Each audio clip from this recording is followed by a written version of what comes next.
بسم الله الرحمن الرحيم. ألف لام ميم. تلك آيات الكتاب الحكيم، هدى ورحمة للمحسنين الذين يقيمون الصلاة ويؤتون الزكاة وهم بالآخرة هم يوقنون. أولئك على هدى من ربهم وأولئك هم المفلحون.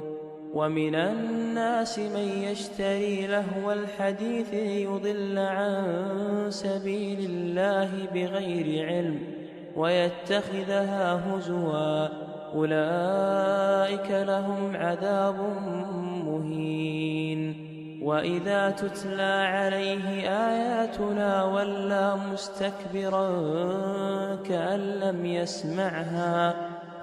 لم يسمعها كأن في أذنيه وقرا، فبشره بعذاب أليم.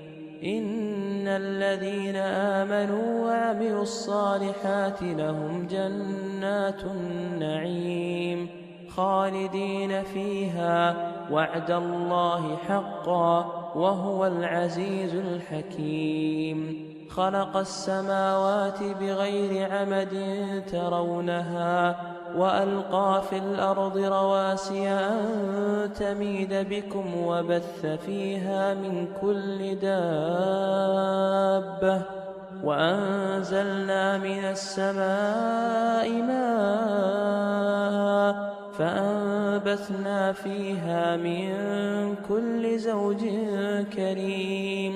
هذا خلق الله فأروني ماذا خلق الذين من دونه، بل الظالمون في ضلال مبين.